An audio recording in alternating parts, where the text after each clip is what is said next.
भगवान बुद्ध के एक अनुयायी ने कहा, प्रभु मुझे आपसे एक निवेदन करना है।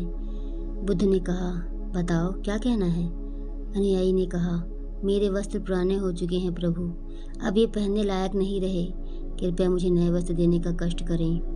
बुद्ध ने अनुयायी के वस्त्र देखे, वे सचमुच बिल्कुल जीर्ण हो चुके थे और बहुत गंदे कुचैले से लग रहे थे, जगह जगह से घिस चुके थे। इसलिए उन्होंने एक अनुयायी को नए वस्त्र देने का आदेश दे दिया। कुछ दिनों बाद बुद्ध अनुयायी के घर पहुंचे।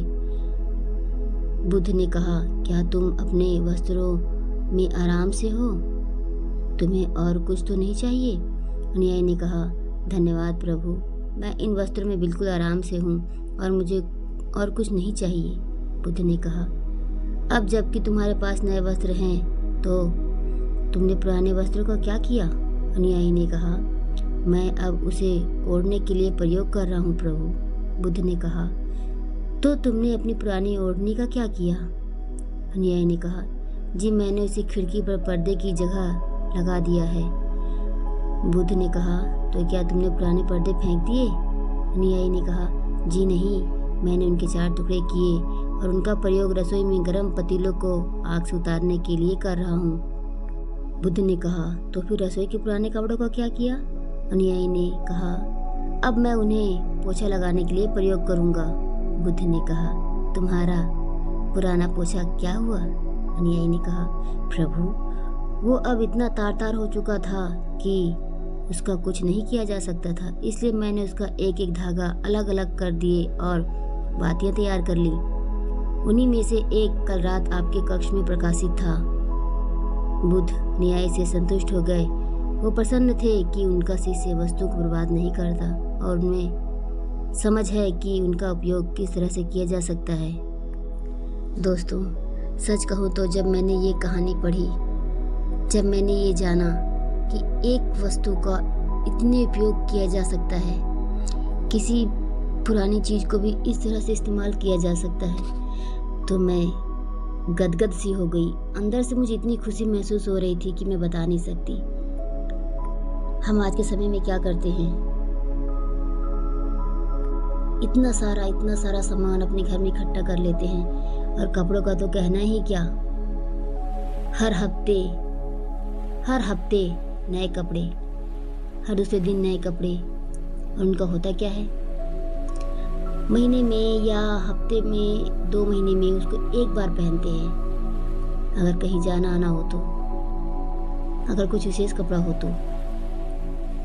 दोस्तों, इस कहानी से हमें ये सीखना चाहिए कि व्यर्थ का पैसा बर्बाद ना करें।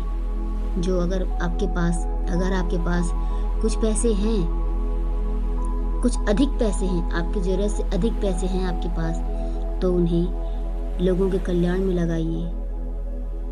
उन्हें ऐसे लोगों को दीजिए जिन्हें उनकी ज़रूरत है, जो कोशिश तो कर रहे हैं, मेहनत कर रहे हैं, लेकिन फिर भी वो उतना इकट्ठा नहीं कर पा रहे हैं जिनसे उनके दिन का खर्च भी निकल सके। ऐसे लोगों को दीजिए जो अपना भोजन भी पर्याप्त ग्रहण नहीं कर पाते हैं धन के अभाव में। मेरे प्यारे मित्रों, मैं आपको कोई उपदेश नहीं दे रही हूँ, मैं सिर्फ बता रही हूँ। दोस्तों, क्या आपको पता है 99 का फेर एक कहानी है जिसमें एक नाई होता है जो बहुत मस्त रहता है। वो दिन में 1 रुपये ही कमाता है और उस 1 रुपये को पूरे दिन में खर्च करता है। बहुत मस्ती के साथ रहता है, अपने दोस्तों को भी खिलाता पिलाता है और खुश रहता है, उसे कोई चिंता नहीं होती। और राजा को उसकी इस बात पे बड़ा आश्चर्य होता है कि ये नाई 1 रुपये कमाता है फिर भी इतना खुश रहता है। तब उसने ये बात अपने वजीर से कही। वजीर ने कहा कि महाराज, आप कल देखिएगा, ये नाई कल से बहुत परेशान और हैरान रहने लगेगा। तब महाराज ने कहा, ऐसे तुम क्या करोगे?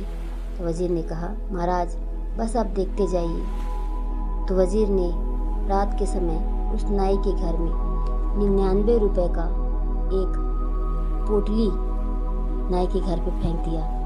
जब नाई सुबह उठा तो उसने उस धन का गुच्छा धन की पोटली देखकर बहुत खुश हुआ, लेकिन उसने देखा कि उसमें सिर्फ 99 रुपये हैं। तो उसने सोचा कि वो प्रतिदिन 1 रुपये तो कमाता ही है, अगर एक दिन खर्च ना करेगा तो वो 99 रुपये 100 रुपये बन जाएंगे। बस फिर क्या था, उस नाई को चिंता और सोच ने घेर लिया। किस लिए? धन इकट्ठा करने के लिए।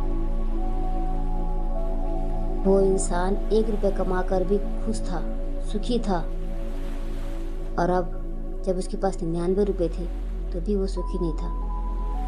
कहने का तात्पर्य ये है दोस्तों कि जितना ज़्यादा हम लालच करेंगे, हमारे दुख परेशानी और बढ़ती जाएंगी, हासिल कुछ नहीं होगा। तो जितना है प्रभु की दया से जो भी है उसमें संतुष्ट रहना सीखिए। ऐसा नहीं है उन्नति करने के बारे में नहीं सोचना चाहिए, आगे बढ़ने के बारे में नहीं सोचना चाहिए, ऐसा नहीं है, लेकिन चिंता नहीं करना चाहिए। जो भी करें खुश होकर करें, भगवान का आशीर्वाद समझ के करें, भगवान का आशीर्वाद लेकर करें। भगवान से सलाह मांगे कि आपको क्या करना है, लेकिन दुखी मन से कोई कार्य करोगे तो केवल दुखी ही रहोगे।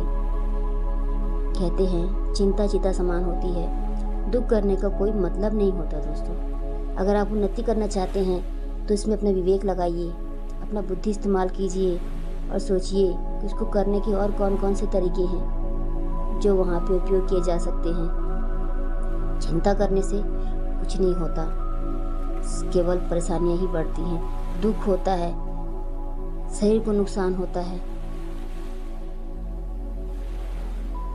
प्यारे मित्रों, अगर आपको ये बातें अच्छी लगी हों, आपको लगता है कि ये बातें आपके जीवन में कहीं भी कभी भी काम आने योग्य हैं, तो इस चैनल को सपोर्ट कीजिए और इस तरह की और कहानियाँ सुनने के लिए मेरे चैनल को सब्सक्राइब कीजिए, लाइक कीजिए और अपने दोस्तों के साथ शेयर ज़रूर कीजिए। धन्यवाद दोस्तों।